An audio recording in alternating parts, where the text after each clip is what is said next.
my name is Lizzie, and welcome to day 8 of 31 Days of Horror. And for today's video, I'm going to be talking about The Boy. For those of you who don't know what this movie is about an American woman played by Lauren Cohen. I think it's how you pronounce her last name. I believe she's in The Walking Dead. I don't watch that show, so I don't really know. But I'm pretty sure she's in that, and she's been in like a ton of other stuff. And she plays Greta, who travels to England to be the nanny for 2 weeks to what she believes is a little boy. When she gets there, she finds out that he is actually a doll that this older couple seems to believe is their son.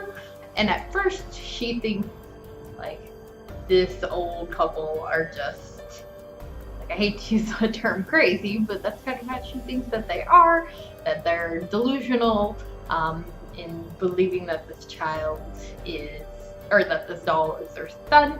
And so then they go away for what she believes is supposed to be 2 weeks,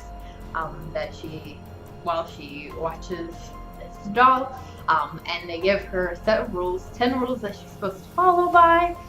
They're pretty simple rules, and the father kind of explains to her, like, we know this seems odd, we know this seems kind of crazy, but we promise you, like, our son is here.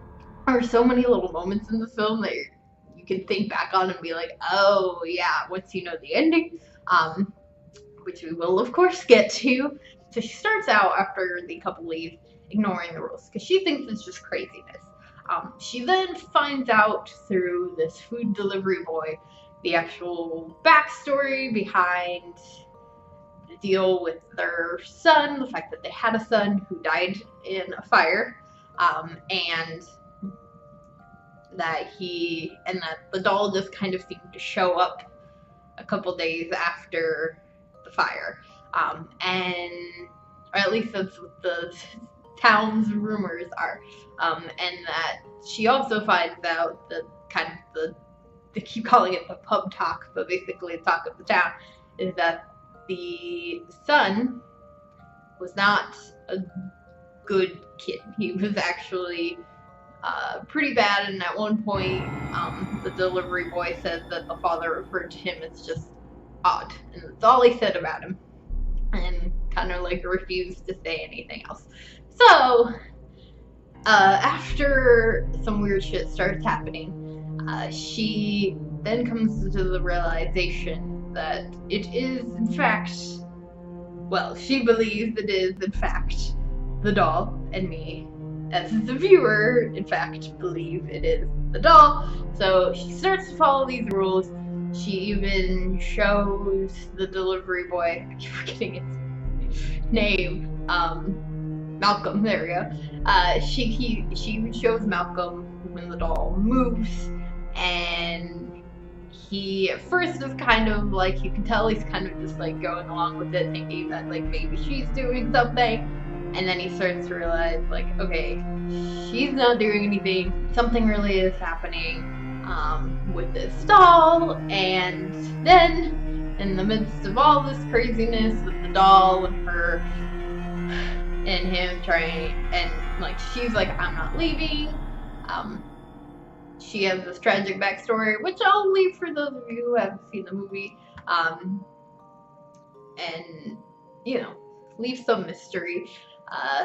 But basically she has a tragic backstory that leads her to want to stay with this child trapped in this doll, is what it seems like is going on at first. Like there may be some spirit or something that's possessing the doll. That's what she thinks, and me as a viewer thought was going on, which I thought was totally awesome and made the movie pretty spooky for me. Doll possession movies kind of freak me out.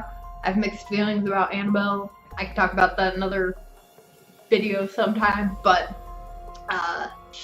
yeah, doll possession freaks me out. So that's kind of where you're at, believing that this crazy doll is possessed, that this doll is possessed by the spirit of this child that may or may not be evil, and as long as she follows these rules, he won't hurt her, she'll be okay, all of that stuff. And then her crazy stalker, abusive ex-boyfriend shows up, and then it seems like Graham, the doll, is trying to like get him to leave. He writes like "get out" and blood on the wall, and like the blood drips onto the guy's face. And of course her ex is like, "You're the one doing it to Greta, like you just want me to leave, you're the one fucking with me." And she's like, "No, it's the doll." And he's like, "Okay, fine, it's the doll, give me the doll." They fight for the doll for a while, and then he breaks the doll. And then crazy shit starts happening in the house, things start shaking, and you're like, ooh, the spirit got released from the doll, and it's now getting the house. And then,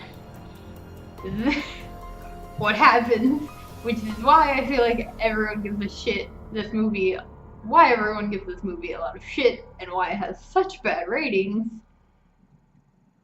He comes through a mirror.